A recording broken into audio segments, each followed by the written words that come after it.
sebab terangmu menghalau kegelapan dunia, memulihkan semesta yang sedang menangis, menumbuhkan pengharapan pada setiap insan yang mengerang.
Marilah kita menyambut datangnya Sang Terang, Sang Immanuel yang membawa penebusan, Sang Immanuel yang membawa pertolongan.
Ibadah kita berlangsung dalam nama Bapa dan Anak dan Roh Kudus. Amin.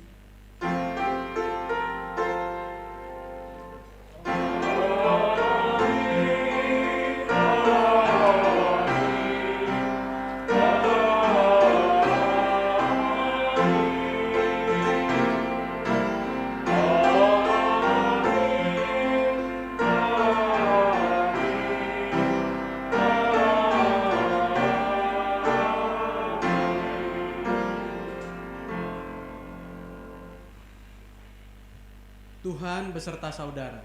Dan beserta saudara.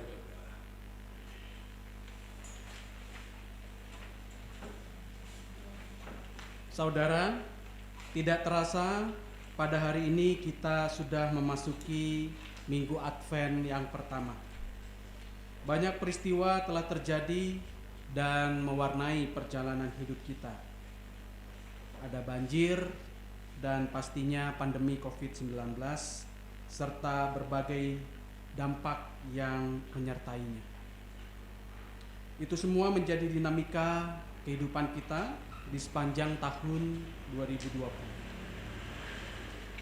Mungkin sesekali kita bersungut kapan situasi tidak menyenangkan ini akan berlalu. Namun, baiklah kita tidak kehilangan pengharapan dalam iman kepada Kristus. Sebab tidak sekalipun Dia merancangkan yang jahat bagi anak-anaknya. Percayalah, setelah musim dingin yang mencekam, akan tiba hangatnya musim semi yang menumbuhkan pohon ara, menumbuhkan pengharapan dan sukacita setelah penantian kita. Saudaraku, marilah di dalam keheningan kita refleksikan kembali perjalanan hidup kita.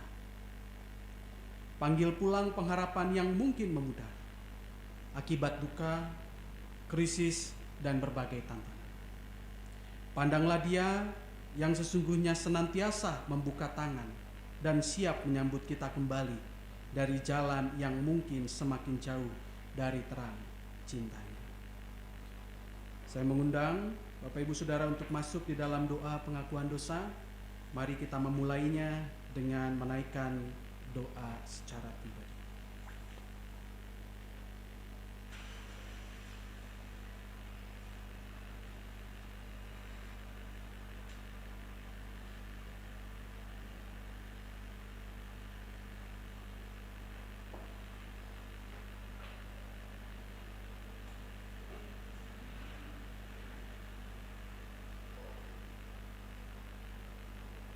Tuhan, ketika kami memasuki minggu Advent pertama ini, hati kami bergejolak.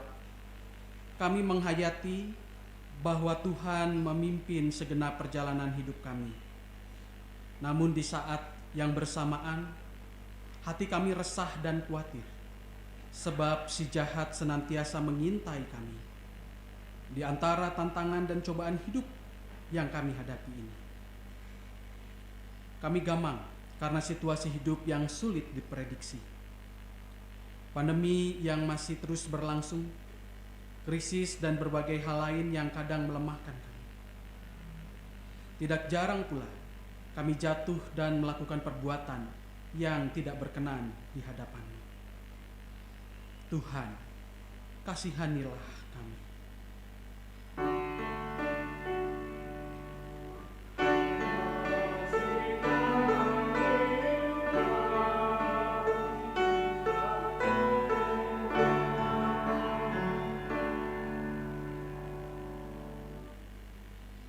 Biarlah kami senantiasa berpengharapan kepadamu saja dalam memasuki masa penantian ini. Sebab kami tahu hanya di dalam-Mu pengharapan kami akan berbuah kepastian dan keselamatan. Dalam nama Tuhan Yesus Kristus kami berdoa dan memohon. Amin.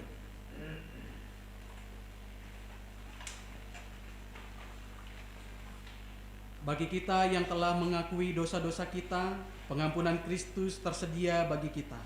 Terimalah berita anugerah dari Yesaya 12 ayat 1 sampai 3. Pada waktu itu engkau akan berkata, "Aku mau bersyukur kepadamu ya Tuhan, karena sungguh pun engkau telah murka terhadap aku, tetapi murkamu telah surut dan engkau menghibur aku. Sungguh Allah itu keselamatanku.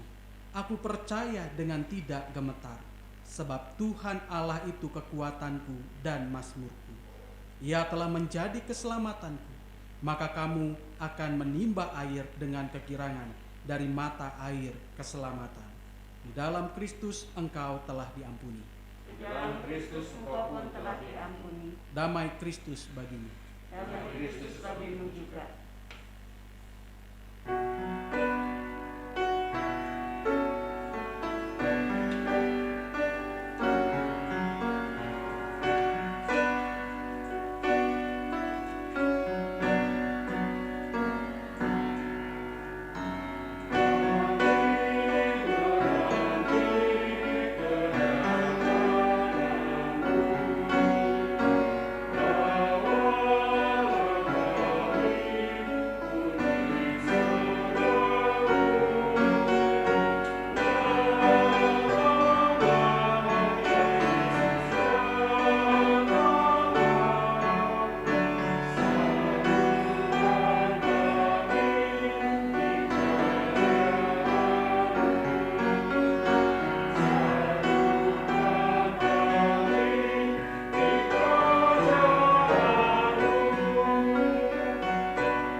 Mari kita berdoa.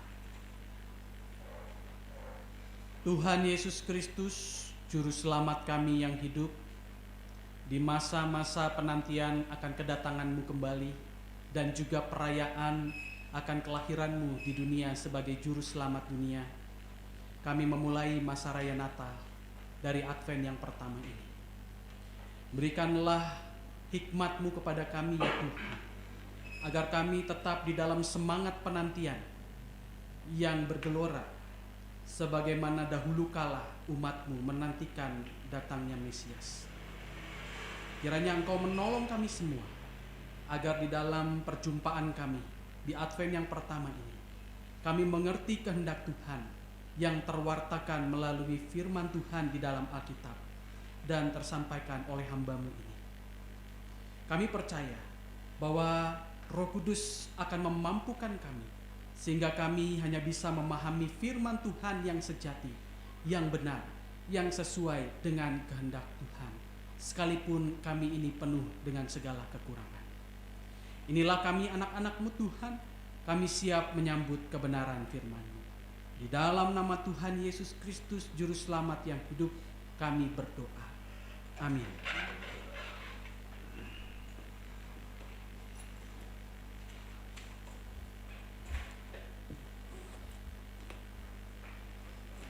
Pembacaan Kitab Nabi Yesaya pasal 64 mulai ayat yang pertama. Sekiranya Engkau mengoyakkan langit dan Engkau turun, sehingga gunung-gunung goyang di hadapan-Mu, seperti api membuat ranggas menyala-nyala, dan seperti api membuat air mendidih, untuk membuat nama-Mu dikenal oleh lawan-lawan-Mu, sehingga bangsa-bangsa gemetar di hadapan-Mu. Karena Engkau melakukan kedahsyatan yang tidak kami harapkan, seperti tidak pernah didengar orang sejak dahulu kala. Tidak ada telinga yang mendengar dan tidak ada mata yang melihat. Seorang Allah yang bertindak bagi orang yang menanti-nantikan Dia. Hanya Engkau yang berbuat demikian. Engkau menyongsong mereka yang melakukan yang benar dan yang mengingat jalan yang Kau tunjukkan. Sesungguhnya Engkau ingin murka sebab kami berdosa. Terhadap Engkau kami memberontak sejak dahulu kala. Demikianlah kami sekalian seperti seorang najis, dan segala kesalehan kami seperti kain kotor. Kami sekalian menjadi layu seperti daun, dan kami lenyap oleh kejahatan kami, seperti daun dilenyapkan oleh angin. Tidak ada yang memanggil nama-Mu, atau yang bangkit untuk berpegang kepadamu. Sebab Engkau menyembunyikan wajah-Mu terhadap kami, dan menyerahkan kami ke dalam kekuasaan dosa kami. Tetapi sekarang, ya Tuhan, Engkaulah Bapa kami. Kamilah tanah liat, dan Engkaulah yang membentuk kami, dan kami sekalian adalah buatan tangan-Mu. Ya Tuhan, janganlah murka amat sangat, dan janganlah mengingat-ingat dosa untuk seterusnya. Sesungguhnya, pandanglah kiranya kami sekalian adalah umat-Mu. Demikianlah sabda. Syukur kepada Allah.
Pembacaan surat 1 Korintus pasal 1 mulai ayat yang ketiga.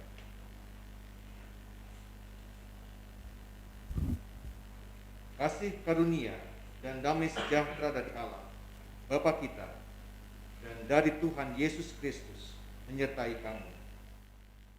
Aku senantiasa mengucap syukur kepada Allahku karena kamu atas kasih karunia Allah yang dianugerahkannya kepada kamu dalam Kristus Yesus.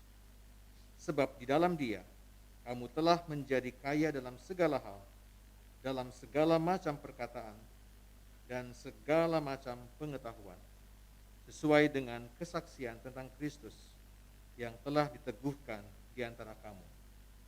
Demikianlah kamu tidak kekurangan dalam suatu karunia pun, sementara kamu menantikan pernyataan Tuhan kita Yesus Kristus.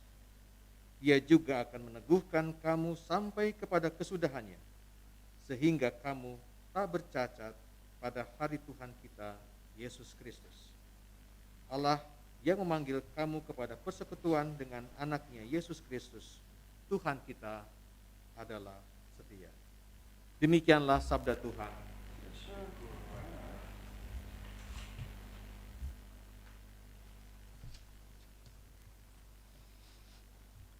Injil Tuhan kita Yesus Kristus menurut Markus 13 mulai ayat 24.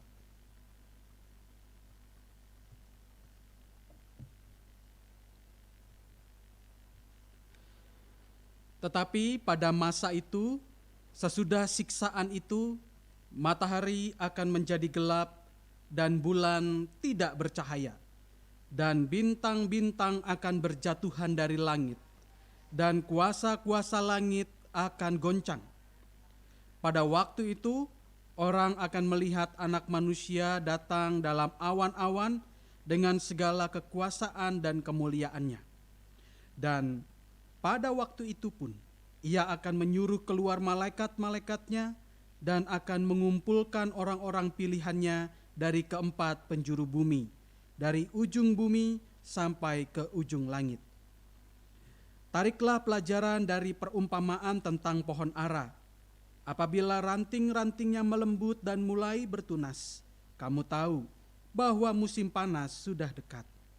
Demikian juga, jika kamu lihat hal-hal itu terjadi, ketahuilah bahwa waktunya sudah dekat, sudah di ambang pintu. Aku berkata kepadamu, sesungguhnya angkatan ini tidak akan berlalu sebelum semuanya itu terjadi. Langit dan bumi akan berlalu, tetapi perkataanku tidak akan berlalu. Tetapi tentang hari atau saat itu, tidak seorang pun yang tahu. Malaikat-malaikat di sorga tidak, dan anak pun tidak, hanya Bapa saja. Hati-hatilah dan berjaga-jagalah, sebab kamu tidak tahu bila manakah waktunya tiba. Dan halnya sama seperti seorang yang bepergian, yang meninggalkan rumahnya dan menyerahkan tanggung jawab kepada hamba-hambanya, masing-masing dengan tugasnya, dan memerintahkan penunggu pintu supaya berjaga-jaga. Karena itu berjaga-jagalah, sebab kamu tidak tahu bila mana tuan rumah itu pulang, menjelang malam, atau tengah malam, atau larut malam, atau pagi-pagi buta, supaya kalau ia tiba-tiba datang, jangan kamu didapatinya sedang tidur. Apa yang kukatakan kepadamu, kukatakan kepada semua orang, berjaga-jagalah. Demikianlah Injil Tuhan Yesus Kristus. Berbahagialah mereka yang mendengarkan firman Allah dan yang memeliharanya. Maranatha.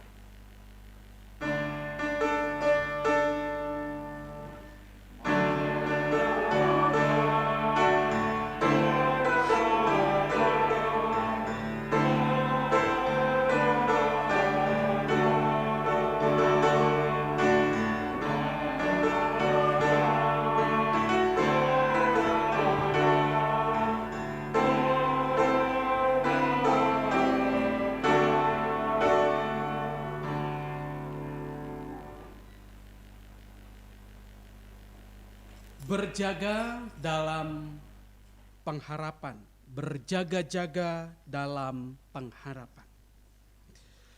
Saudaraku, marilah sekarang ini kita berandai-andai dahulu. Andai kata sekarang ini situasinya sedang tidak pandemi COVID-19, yang artinya aktivitas berkumpul atau berkerumun itu diizinkan sebagaimana biasanya.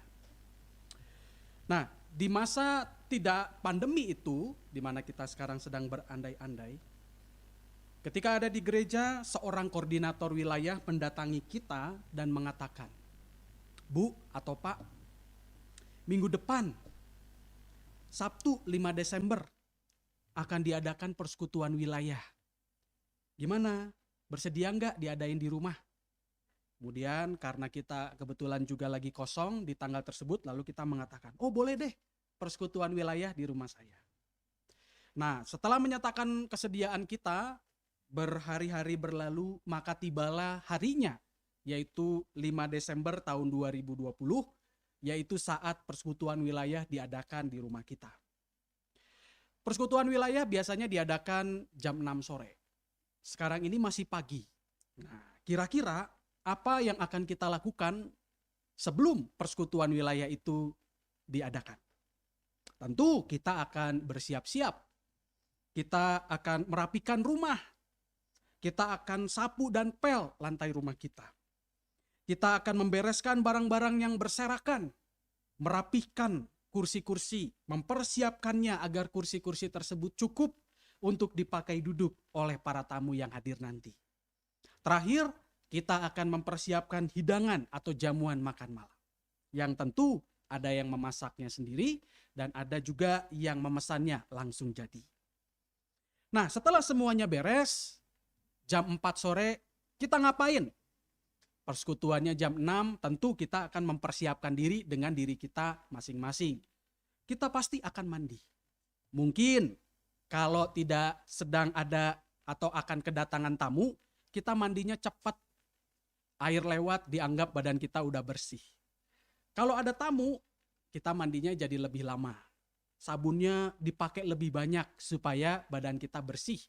Ketika tamu datang, keadaan tubuh kita baik, gitu ya, penampilan kita oke. Setelah mandi ngapain?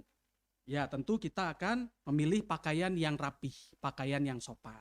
Ya, kita tentu tidak akan memakai pakaian yang biasanya kita pakai untuk beristirahat atau santai-santai di rumah. Kita akan memakai pakaian yang baik, misalnya ada yang memakai kemeja, ada yang memakai batik, dan lain sebagainya. Setelah memilih pakaian yang oke, kita ngapain? Kita akan berdandan.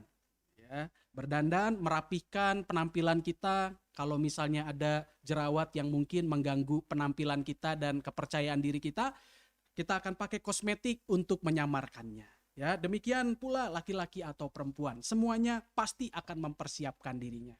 Rambut disisir biar rapih, ya, tidak berantakan. Jadi ketika tamu datang, kita tampil menawan. Saudaraku, tentu jika kita tahu kapan persekutuan wilayah itu akan diadakan, kita pasti bisa mempersiapkan diri. Tadi ya, beres-beres, bersih-bersih, rapi-rapi, kita mandi, ya, dan mempersiapkan hidangan jamuan makan malam. Tetapi bagaimana kalau persekutuan wilayah itu tidak direncanakan? Jadi langsung di hari tersebut tiba-tiba koordinator wilayah telepon kita dan mengatakan, "Pak, kami sudah ada di depan rumah nih, siap persekutuan wilayah di rumah Bapak." Wah, mungkin kita akan terkaget-kaget dan mengatakan, "Aduh, saya nggak siap. Saya nggak dikasih tahu nih sama koordinator wilayah, saya nggak siap. Saya belum siapkan rumah, saya belum membersihkan diri saya belum mempersiapkan jamuan, aduh nggak siap, ditunda aja dulu deh persekutuan wilayahnya." Nah, itu kalau kita tidak siap. Nah, pertanyaannya bagaimana dengan kedatangan Tuhan Yesus? Tentu kedatangan Tuhan Yesus tidak bisa disamakan dengan pelaksanaan persekutuan wilayah, tidak apple to apple. Tapi di sini kita bisa melihat kontrasnya dari perilaku manusia umumnya. Manusia biasanya kalau mengetahui suatu tanggal dan suatu jadwal, suatu acara, pasti dia akan bisa punya kesempatan untuk mempersiapkan diri. Kalau dia tidak tahu kapan acara itu akan terselenggara, maka dia tentu tidak akan mempersiapkan dirinya, atau bahkan tidak ingat, atau bahkan tidak tahu apa yang harus dipersiapkan karena tidak ada acaranya. Ya. Kedatangan Tuhan Yesus tidak ada satupun yang bisa memprediksinya. Tapi kita bisa lihat, karena tidak bisa diprediksi, orang seringkali menunda-nunda. Kalau saya punya persoalan sekarang ini, nanti aja deh diselesaikan. Pasti ada waktu lain. Tapi kalau ada tanggalnya nih, wah, minggu depan Tuhan Yesus akan datang. Hari Minggu jam 7. Wah, hari ini kita udah siap-siap, udah bebenah diri. Aduh, saya punya dosa nih. Saya mau menebus, saya mau mengakui dosa saya. Saya punya persoalan konflik nih di dalam batin saya akan buru-buru menyelesaikannya. Supaya seperti bacaan kita ya pada hari ini di dalam 1 Korintus, kita akan mempersiapkan diri kedatangan Tuhan dengan kudus supaya kita bersih ya, datang di hadapan Tuhan. Gitu. Pasti kalau kita tahu tanggalnya, kita akan melakukan hal tersebut. Tetapi sayangnya kita tidak bisa melakukan hal tersebut. Kenapa? Karena kedatangan Tuhan Yesus tidak ada satupun yang bisa memprediksinya dan mengetahuinya. Tetapi perlu menjadi catatan kita bersama bahwa sekalipun Alkitab sudah secara gamblang mengatakan kepada kita bahwa kedatangan Tuhan Yesus itu tidak ada satupun yang bisa memprediksinya dan hanya menjadi pengetahuan Bapa sendiri, ada saja orang-orang di dunia ini yang mencari-cari kapan sih tanggal pasti kedatangan Tuhan Yesus itu. Terutama kalau situasinya sekarang ini kita sedang berada dalam situasi yang berat, penuh dengan kesulitan dan tantangan. Seperti contohnya yang pernah terjadi di Amerika Serikat di abad 19 yang menjadi sejarah kekristenan juga. Ya. Jadi di abad 19 itu pernah ada seorang tokoh Kristen bernama William Miller. Dan William Miller ini jago berkhotbah, dia banyak pengikutnya dan banyak orang-orang Kristen yang percaya padanya. Saat itu di Amerika Serikat sedang terjadi krisis sosial dan krisis ekonomi. Dan cukup banyak orang-orang Kristen yang berada di garis kemiskinan. Dan mereka sangat menantikan kedatangan Tuhan Yesus. Di dalam bayangan mereka seperti di dalam Markus pasal 13 ayat 24 ini, gitu ya, Tuhan akan datang ya bersama dengan malaikatnya, menyongsong kita semua dan mengangkat kita. Dalam bayangan mereka situasi tersebut harus akan terjadi. Ya, dan bagaimana terjadinya? Ya diawali dengan penderitaan seperti yang dialami oleh mereka. Jadi ketika William Miller mengatakan bahwa Tuhan Yesus akan datang dan saya tahu kapan tanggal pastinya, William Miller itu kemudian disegani oleh para pengikutnya. Ya kenapa? Karena tanda-tandanya sudah jelas. Penderitaan, kemiskinan, kesulitan, krisis ekonomi, krisis sosial. Mungkin seperti yang terjadi akhir-akhir ini di tengah pandemi. Krisis sosial, krisis ekonomi. Pasti ada saja orang-orang atau tokoh yang meramalkan tentang kiamat atau kedatangan Tuhan Yesus kembali. William Miller ini adalah seorang tokoh Kristen yang pada saat itu sangat gemar sekali kitab Daniel dan kitab Wahyu. Di mana kita tahu kitab Daniel dan kitab Wahyu itu berisi nubuatan-nubuatan dan di dalamnya ada angka-angka. Kemudian dia mengotak-atik nubuatan-nubuatan dan angka-angka ini, kemudian mengkaitkannya dengan peristiwa-peristiwa besar yang terjadi di dalam sejarah. Dan kemudian dia mengatakan kepada para pengikutnya bahwa Tuhan Yesus Kristus akan datang pada tanggal 21 Maret 1843. Bukan hanya di tahun itu, kemungkinan Tuhan Yesus akan datang di tahun depan kalau di tanggal ini tidak datang. Yaitu tanggal 21 Maret tahun 1844. Jadi tanggalnya tetap sama, 21 Maret cuman beda tahun. Jadi kalau prediksi yang pertama meleset, ada cadangannya, prediksi yang kedua. Nah di kedua tanggal ini, para pengikutnya ini menantikan kedatangan Tuhan Yesus, mereka menguduskan diri dengan versi mereka tentunya. Dan ternyata Tuhan Yesus tidak datang seperti yang mereka bayangkan. Dan seperti yang tertulis juga di dalam Markus 13 ayat 24 sampai 31 ya. Dari langit ada malaikat-malaikat, tidak seperti itu. Tidak terjadi di dalam bayangan mereka di tanggal-tanggal yang sudah diramalkan oleh William Miller itu. Kemudian para pengikutnya mulai meragukan. Dan William Miller mengatakan lagi, tenang saja, di tahun ini, yaitu di tahun 1844, cuman beda bulan, yaitu di tanggal 22 Oktober. Jadi karena para pengikutnya ini ya udahlah kan masih beberapa bulan lagi, jadi mereka berusaha untuk tetap bertahan. Nah, ketika sudah memasuki tanggal 22 Oktober 1844, mereka mulai berdamai dengan musuh-musuh mereka, bertobat dari dosa-dosa mereka. Mereka bahkan menjual harta mereka yang mereka kategorikan sebagai barang-barang duniawi. Mereka benar-benar datang dalam ketiadaan kepada Kristus di tanggal 22 Oktober itu, menanti kedatangan Tuhan Yesus. Tetapi sayang sekali, Tuhan Yesus tidak datang seperti yang mereka bayangkan dan idam-idamkan itu. Dan pada hari itu akhirnya dikenal di dalam sejarah gereja dengan sebutan The Great Disappointment atau kekecewaan terbesar. Dan dari kisah sejarah kekristenan itu kita bisa lihat bahwa tidak ada satupun orang di dunia ini yang bisa memprediksi kedatangan Tuhan Yesus. Tetapi orang-orang yang suka memprediksi kedatangan Tuhan Yesus ini selalu ada di sepanjang zaman. Di sepanjang tahun selalu ada. Di Indonesia pun juga ada. Entah yang secara murni dari satu ajaran tertentu, agama tertentu, atau entah menggabungkannya dengan ajaran-ajaran lainnya.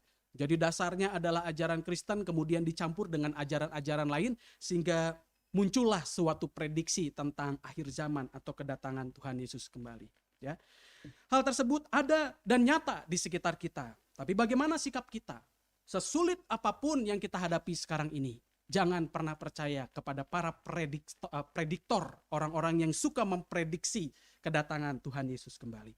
Alkitab sudah sangat jelas mengatakan, Markus 13 ayat 37.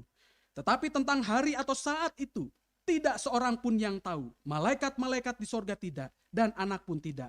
Hanya Bapa sendiri. Ya. Lalu, apa yang menjadi nasihat Tuhan Yesus bagi kita? Bukanlah untuk memprediksi kapan hal itu akan terjadi. Tugas Tuhan bagi kita adalah Matius 25 ayat 13. Berjaga-jagalah. Jika kita telusuri, Bapak Ibu Saudara, kata berjaga-jaga di dalam Markus 13 ayat 37 itu diterjemahkan dari kata Yunani gregoreuo yang berarti bangun atau tersadar. Jadi berjaga-jaga itu artinya kita punya kesadaran terhadap tubuh kita. Ibarat seorang penjaga gitu ya. Kalau dia tidur, dia tidak bisa punya kemampuan untuk mengambil alih tubuhnya. Dia tidak sadar, dia tertidur. Tetapi kalau dia berjaga-jaga, dia punya kuasa atas tubuhnya. Dia punya kesadaran atas tubuhnya. Dia punya alih untuk mengandalkan atau untuk mengendalikan tubuhnya itu. Jadi berjaga-jaga di sini maksudnya adalah kita perlu melakukan segala sesuatu di dalam kehidupan kita ini secara sadar sebagai orang yang bangun, bukan orang yang tertidur. Jadi biasanya kalau orang yang tertidur itu adalah orang yang tanpa sadar melakukan segala sesuatu di dalam kehidupannya sehari-hari. Dan biasanya sesuatu yang dilakukannya itu dia lakukan sebagai sebuah kebiasaan yang kemudian tidak bisa ia maknai. Itu adalah orang yang tertidur. Tetapi orang yang tersadar adalah dia tahu apa yang dia kerjakan dari yang remeh sampai yang paling besar sekalipun, semuanya itu ada maknanya. Dan semuanya itu dikerjakan secara sadar. Contohnya begini di dalam kehidupan kita sehari-hari. Ketika kita dipanggil oleh Tuhan untuk melayani di gereja, kita menyatakan ya saya mau melayani Tuhan di gereja. Entah sebagai penatua, entah sebagai pendeta, entah sebagai aktivis, pengurus di komisi-komisi, atau sebagai anggota di dalam tim-tim pelayanan. Kita menyatakan kesediaan kita, semangat kita dalam melayani. Dan ketika kita masuk dalam area pelayanan itu, kemudian kita berjumpa dengan orang-orang yang mungkin membuat kita sebel. Karena kita nggak cocok nih kerja sama orang itu. Bukan hanya itu, mungkin kita juga merasa bahwa lingkungan pelayanannya tidak ideal. Harusnya kan nggak begini. Harusnya setiap anggota saling mendukung dan mendoakan. Bukan saling menjatuhkan atau menyerang satu dengan yang lain. Harusnya bisa diajak kerjasama. Harusnya komunikasi berjalan dengan baik. Situasi seperti itu kadangkala membuat kita gampang untuk mengatakan kayaknya saya undur dari pelayanan. Nah, itulah yang disebut dengan sebuah tindakan karena kita tidak sadar. Otomatis di dalam kehidupan kita. Ini sebuah otomatis ya. Jadi kalau kita biasanya sebagai manusia berhadapan dengan situasi yang tidak menyenangkan, biasanya kita akan melarikan diri daripada menghadapinya. Nah, ini naluri, ini spontanitas. Sesuatu yang sudah tertanam dalam diri kita yang memang adanya begitu. Tetapi kalau kita punya kesadaran, bisa mengambil alih segala sesuatu yang biasanya kita lakukan itu, maka kita bisa mengatakan pelayanan memang sulit, memang tidak ideal, tetapi ada ayat firman Tuhan yang mengatakan bahwa aku ini dipanggil oleh Tuhan untuk melayani Tuhan, bukan melayani manusia. Sekalipun aku memang melayani Tuhan melalui manusia. Tetapi ada firman Tuhan mengatakan Kolose 3 ayat 23. Apapun juga yang kamu perbuat, perbuatlah dengan segenap hatimu seperti untuk Tuhan dan bukan untuk manusia. Inilah yang disebut dengan kesadaran. Ketika kita berada dalam situasi pelayanan yang tidak ideal, maka kita perlu sadar, oh iya Tuhan pernah mengatakan ini. Tapi kalau kita tidak sadar, kita akan mengatakan, ya udah saya undur aja dari pelayanan ini. Ingat Bapak Ibu Saudara, tidak ada satupun tempat pelayanan yang ideal. Dimanapun kita berada, kita pasti akan menjumpai batu, kerikil, lubang, atau jalan yang licin.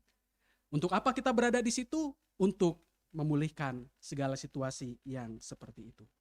Lalu ada contoh lain lagi. Ketika kita pergi ke gereja, dan hati kita ternyata sedang tidak damai sejahtera karena baru berantem atau berbeda pandangan dengan istri atau suami. Atau kita sedang berkonflik dengan saudara kita sebelum datang ke gereja atau dengan teman kita. Nah, otomatisnya ya udah biarin aja lah, nanti juga selesai dengan sendirinya. Itu otomatis. Nah, itu artinya kita tertidur. Tapi kalau sadar, apa nih? Tuhan tuh ngomong apa nih? Kalau misalnya saya berada dalam situasi seperti ini. Tuhan mengatakan tinggalkanlah ibadah kita terlebih dahulu, berdamailah dengan saudara kita. Matius 5 ayat 23-24 ini contoh saja. Sebab itu jika engkau mempersembahkan persembahan di atas mezbah dan engkau teringat akan sesuatu yang ada dalam hati saudaramu terhadap engkau, tinggalkanlah persembahanmu di depan mezbah itu dan pergilah berdamai dahulu dengan saudaramu, lalu kembali untuk mempersembahkan persembahan itu. Jadi mulailah dengan berdamai. Ya, itu kesadaran kita tuh. Jadi kalau kita datang ke gereja, wah kita nampak sekali beribadah, tapi ada sesuatu yang belum selesai dalam hati dan batin kita, sebetulnya kita sedang tertidur datang ke gereja. Tapi kalau kita tahu, oh ini harus selesai dulu nih. Bagaimanapun caranya ini harus selesai. Setidaknya saya mengatakan maaf, atau setidaknya saya mengatakan aku mengampunimu. Sekalipun persoalannya mungkin tidak sesimpel itu untuk diselesaikan. Tapi setidaknya ada upaya untuk berdamai dalam situasi itu. Maka baru bisa dikatakan bahwa kita sedang tersadar. Kita sedang terjaga. Kita sedang berjaga-jaga. Lalu ada contoh lain misalnya. Ya, kalau kita misalnya di dalam pergaulan kita sehari-hari menjadi korban dari tindakan yang kurang menyenangkan orang lain. Ya, entah perkataan, entah perbuatan yang menyinggung kita. Kalau kita spontannya mungkin kita akan ingin sekali membalas orang itu dengan kejahatan yang sama, ngomongin di belakang gitu ya. Wah, balas dendamnya dengan cara menggosipkan dia dan lain sebagainya gitu ya. Nah, itu otomatis. Itu spontanitasnya. Itu tertidur. Tapi kalau terjaga atau tersadar, maka kita tahu apa yang harus kita lakukan kalau kita berada dalam situasi itu. Tuhan mengatakan, janganlah engkau membalas kejahatan dengan kejahatan atau caci maki dengan caci maki. Tetapi sebaliknya hendaklah kamu memberkati karena untuk itulah kamu dipanggil. Firman Tuhan mengatakan demikian. Itulah kesadaran. Haruslah kita melakukan hal tersebut sekalipun sulit, sekalipun susah. Ingatlah, janganlah kita membalas karena pembalasan itu adalah hak Tuhan. Akulah dan Tuhanlah yang akan menuntut pembalasan. Firman Tuhan tertulis demikian. Lalu misalnya kalau kita melihat orang lain melakukan sebuah tindakan yang tidak berkenan di hadapan Tuhan. Dia berdosa ya. Dia melakukan perbuatan yang kita tahu itu tidak benar, itu salah, harus diingatkan. Otomatis, spontan biasanya yang terjadi di masyarakat kita adalah kita diem. Ya udah itu urusan orang lain. Itu bukan urusan kita. Tetapi kita ngomongin di belakang, tahu nggak? Ibu ini habis ini loh. Oh bapak ini habis ini loh. Kita ngomongin di belakang. Ya.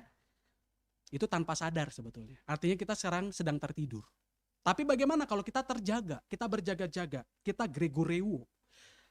Kalau kita terjaga, kalau kita terbangun, maka kita tahu apa yang harus kita lakukan. Yang perlu kita lakukan adalah apabila saudaramu berdosa, Matius 18 ayat 15, tegurlah dia di bawah 4 mata. Jika ia mendengarkan nasihatmu, engkau telah mendapatnya kembali. Jadi mengingatkan, menegur. Tapi seringkali orang seperti ini, udah saya tegur, tapi nggak berubah-berubah juga. Ya Alkitab mengatakan tegur saja. Tidak memaksanya untuk berubah. Perubahan itu berasal dari yang bersangkutan. Bergumul bersama Tuhan dan Roh Kudus yang menggerakkannya. Baik di dalam peristiwa-peristiwa hidupnya yang dia jumpai, sehingga dia yang membuat dia bertobat, ataupun hal-hal lain yang pada akhirnya menyadarkan dia, sehingga dia melakukan pertobatan itu. Tetapi tugas kita apa? Mengingatkan. Nah itulah kesadaran. Jadi kalau ada orang-orang di sekitar kita yang kita rasa perlu diarahkan, sampaikanlah secara personal. Ya, sampaikanlah kepadanya secara pribadi. Apa yang menjadi kerinduan kita yaitu supaya orang itu berubah dan bertobat. Demikian Bapak Ibu Saudara yang perlu kita lakukan di masa penantian kita. Bukanlah meramalkan kedatangan Tuhan Yesus, ya sekalipun Alkitab itu banyak sekali ya nubuatan-nubuatan dan angka-angka. Bukan juga mengikuti atau percaya kepada orang-orang yang katanya tahu, orang-orang pinter tanda kutip tentang akhir zaman. Ya, cukup hanya jadi entertainment saja yang memanjakan telinga tapi jangan dipercayai karena entertainment itu kan biasa sebagai hiburan. Oh, ada nih yang memprediksi hiburan ya, untuk hiburan saja. Tetapi bukan untuk diimani, untuk dipercayai, untuk diikuti. Apa yang perlu kita ikuti adalah firman Tuhan pada hari ini. Berjaga-jagalah. Itu pesan firman Tuhan. Bencana alam bisa terjadi kapan saja. Bisa menjadi tanda-tanda akhir zaman, bisa. Tapi juga bisa tidak. Gitu ya. Jadi apa yang perlu kita lakukan daripada membaca tanda-tanda zaman yang bisa terjadi, bisa tidak ya. Lebih baik kita mempersiapkan diri aja sekarang. Kita anggap bahwa setiap hari ini adalah hari Tuhan. Tuhan bisa datang detik ini, menit ini, ya. Besok, lusa, dan seterusnya. Kita anggap sebagai sebuah hari yang dimana akhir zaman itu akan terjadi. Supaya apa? Supaya kita selalu benar-benar tersadar dalam melakukan segala pekerjaan kita setiap hari. Yaitu mengkaitkan apa yang kita katakan, kita kerjakan dengan firman Tuhan dalam kesadaran. Biarlah firman Tuhan pada hari ini menguatkan kita dan meneguhkan kita agar kita senantiasa berjaga-jaga. Yaitu dengan menyadari segala sesuatu yang kita pikirkan, rasakan, katakan, dan lakukan dalam terang firman Tuhan. Tuhan memberkati. Amin.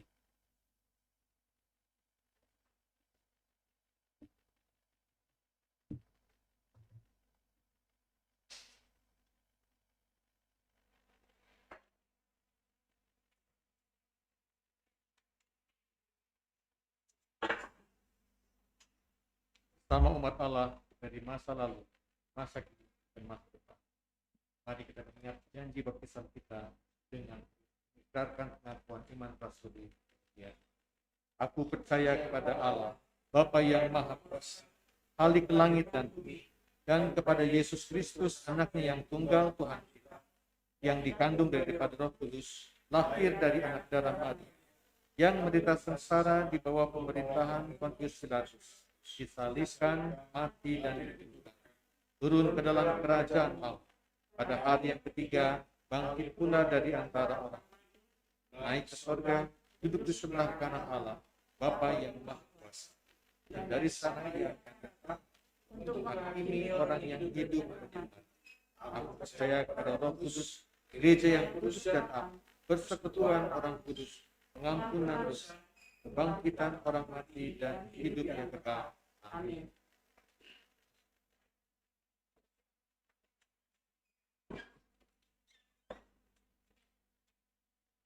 Mari kita bersatu di dalam doa syafaat. Tuhan Yesus Kristus, kami bersyukur untuk pemeliharaanmu di sepanjang kehidupan kami. Juga di Advent yang pertama, di masa raya Natal ini, Engkau sekali lagi mengingatkan kami, yaitu untuk berjaga-jaga, tersadar untuk segala sesuatu yang kami katakan, kami kerjakan, kami pikirkan, dan kami rasakan. Kami mengkaitkan segalanya itu dengan firman Tuhan, agar apa yang kami katakan dan kerjakan, pikirkan dan rasakan itu bukan hanya sesuatu yang tanpa makna, sesuatu yang biasa saja, tapi sesuatu yang penting, sesuatu yang bermakna. Jangan biarkan kami menjalani kehidupan ini sebagai orang yang tertidur, tapi biarlah sebagai orang yang tersadar. Sehingga kami tahu apa yang harus kami lakukan di dalam kehidupan ini, agar semuanya itu benar-benar seturut dengan firman Tuhan dan kehendak Tuhan. Kami mengakui bahwa kami memiliki keterbatasan. Terkadang kami lupa karena sistem tubuh kami yang sudah terbiasa dengan hal-hal tersebut. Tapi kami percaya ada Roh Kudus yang senantiasa memimpin kami, agar kami dapat mengambil alih tubuh kami ini, agar apa yang kami kerjakan dan katakan senantiasa dalam kesadaran penuh, dalam kebenaran firman Tuhan. Tuhan Yesus Kristus, di dalam syafaat ini kami berdoa secara khusus untuk kehidupan rumah tangga kami. Kami percaya Engkau akan memelihara kami sebagai suami dan istri, agar relasi kami senantiasa tetap terikat di dalam kasih cinta, dalam suka dan duka, mendampingi satu dengan yang lain, saling menghormati dalam perbedaan, dan menerima segala keterbatasan. Kiranya juga Engkau memberkati anak-anak kami, yang Engkau anugerahkan kepada kami, peliharalah mereka, agar mereka bertumbuh menjadi anak-anak yang takut akan Tuhan, anak-anak yang menghormati kedua orang tua. Juga kami bisa menjadi orang tua yang menjadi contoh dan teladan bagi anak-anak kami. Bagi mereka yang menuntut pendidikan di sekolahan, baik di tingkat SD sampai SMA, bahkan di universitas, di mana sekarang ini sedang mereka menempuh pendidikan dengan pembelajaran jarak jauh, dengan teknologi, dengan media. Kiranya Engkau menolong Tuhan, supaya proses pembelajaran ini bisa berjalan dengan baik. Mereka tetap bisa memperoleh pengetahuan dari proses pembelajaran yang berbeda sekarang. Tuhan, kami berdoa untuk kehidupan ekonomi keluarga kami. Kami masih bergumul untuk lapangan pekerjaan maupun kecukupan ekonomi kebutuhan kami setiap hari. Kami percaya bahwa Engkau adalah Tuhan yang Maha Kaya, yang menjamin kehidupan kami, yang akan mencukupkan segala kebutuhan kami. Karena sebagaimana firman Tuhan tertulis, Engkau tidak akan membiarkan kami jatuh tergeletak, karena Engkau akan menopang tangan kami. Dan demikian pula Engkau mengajarkan kami untuk tidak khawatir, karena sebagaimana burung di udara dan bunga bakung di ladang, Engkau pelihara sekalipun mereka tidak memiliki majikan. Apalagi kami yang diciptakan menurut gambar dan rupa. Kami beriman bahwa Engkau senantiasa akan memelihara kami. Kami percaya bahwa rancangan-Mu dalam hidup kami adalah rancangan damai sejahtera. Tuhan Yesus Kristus, kami juga berdoa secara khusus untuk 3 keluarga di GKI Arca Manik ini, yaitu keluarga Suyono, keluarga Sahala Parulian Silalahi, dan keluarga Theodori Rafael Monti Tambunan. Kami berdoa secara khusus untuk 3 keluarga ini. Dengan segala pergumulan yang sedang dihadapi oleh mereka, kami percaya Tuhan memimpin kehidupan mereka, supaya mereka dapat menemukan solusi-solusi dari apa yang sedang dihadapi oleh mereka. Kami percaya juga Tuhan, bahwa berkat-berkat yang melimpah di dalam kehidupan keluarga ini, itu berasal dari Tuhan, sebagai tanda kasih mereka kepada keluarga-keluarga ini. Juga kami sebagai keluarga besar GKI Arca Manik, kami percaya Tuhan juga yang akan memelihara kami dan memimpin kami. Tuhan Yesus Kristus, kami berdoa secara khusus untuk jemaat kami, GKI Arca Manik. Tuhan telah menganugerahkan kepada kami tempat untuk beribadah. Biarlah kami dapat terus memelihara persekutuan di dalam kehidupan gerejawi kami. Kami yang dipanggil oleh Tuhan sebagai pemimpin-pemimpin di dalam kemajelisan, di dalam badan-badan pelayanan, kiranya Engkau menuntun kami agar kami tetap setia mengerjakan apa yang Tuhan percayakan kepada kami sampai akhir, sampai tuntas. Kalaupun kami berada dalam iklim pelayanan yang tidak ideal, jauh dari bayangan kami, kami percaya ada kuasa Roh Kudus yang bekerja di antara kami untuk memulihkan keadaan ini, sehingga visi Tuhan bagi gereja kami ini bisa terwujud. Ajarkanlah kami sebagai jemaat-Mu, baik anggota jemaat maupun simpatisan, serta para pemimpin gereja, agar kami dapat menghadirkan tanda-tanda kerajaan Allah. Kami dapat menjadi garam dan terang di tempat di mana kami berada, di tempat di mana gereja ini berdiri. Tuhan Yesus Kristus, sampai hari ini kami terus berproses dengan hal-hal berkaitan dengan administrasi gerejawi kami, dengan pengadaan tanah, dengan menindaklanjuti tentang bangunan gereja dan lain sebagainya. Kami percaya Tuhan bahwa Engkau akan menuntun kami supaya proses perencanaan itu bisa berjalan dengan baik, mulus, sehingga gereja Tuhan dapat terus berdiri dalam kebenaran dan kebaikan-Nya. Tuhan Yesus Kristus, kami berdoa untuk bangsa Indonesia. Kami berdoa untuk para pemimpin dari tingkat yang paling rendah di daerah-daerah sampai pimpinan pusat Presiden Republik Indonesia. Berikanlah hikmat kepada mereka agar dapat mengambil kebijakan yang baik untuk ekonomi, politik, dan sosial masyarakat Indonesia. Juga terkait dengan kesehatan dalam situasi menghadapi pandemi COVID-19. Berikanlah hikmat bagi tenaga kesehatan, tenaga medis, di mana Tuhan panggil mereka sebagai garda terdepan berhadapan dengan pandemi ini. Berikanlah juga hikmat kepada kami sebagai masyarakat Indonesia, agar kami dapat mengikuti ketentuan-ketentuan protokol kesehatan yang berlaku ketika kami beraktivitas dalam keseharian kami. Tuhan Yesus Kristus, kami percaya bahwa rancangan-Mu bagi gereja kami, bangsa kami, dan keluarga kami adalah rancangan kami. Dan kami tahu bahwa Engkau mendengar lebih jauh dari apa yang sanggup kami katakan. Inilah doa yang kami panjatkan hanya di dalam nama Tuhan Yesus Kristus, Juru Selamat kami yang hidup. Amin.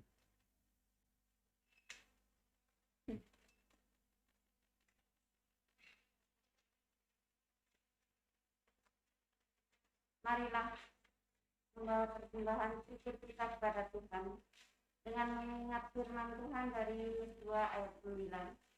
Tetapi aku dengan ucapan syukur akan persembahan korban kepadamu.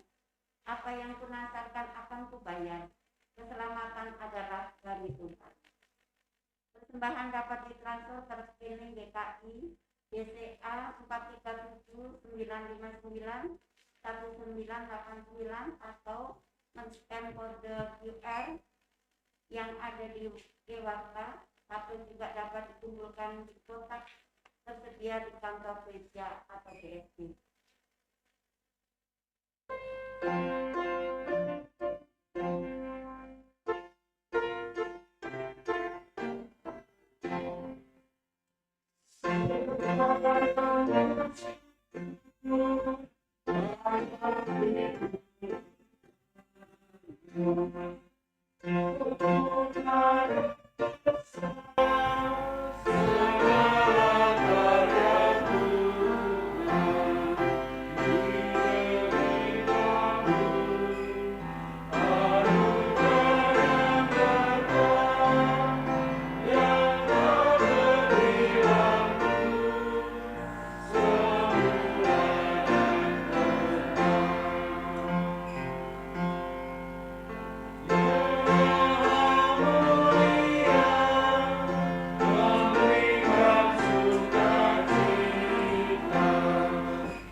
Bapak Surgawi, kami berterima kasih atas pertolongan Tuhan untuk hidup kami.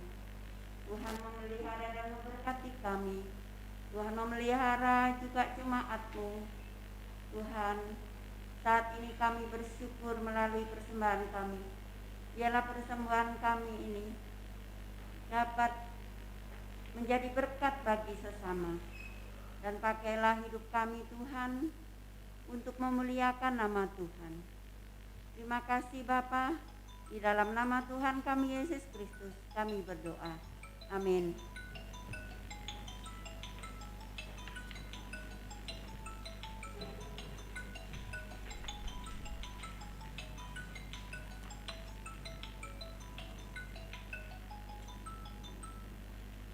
Saudara, percayalah kepada Tuhan dan peliharalah pengharapanmu di dalam Dia. Tetaplah berjaga, kerjakan panggilanmu dengan setia dan tekun. Nantikanlah sukacita di hari kedatangan Juru Selamat yang membasuh dosa dunia. Oh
Peliharakanlah hatimu kepada Tuhan.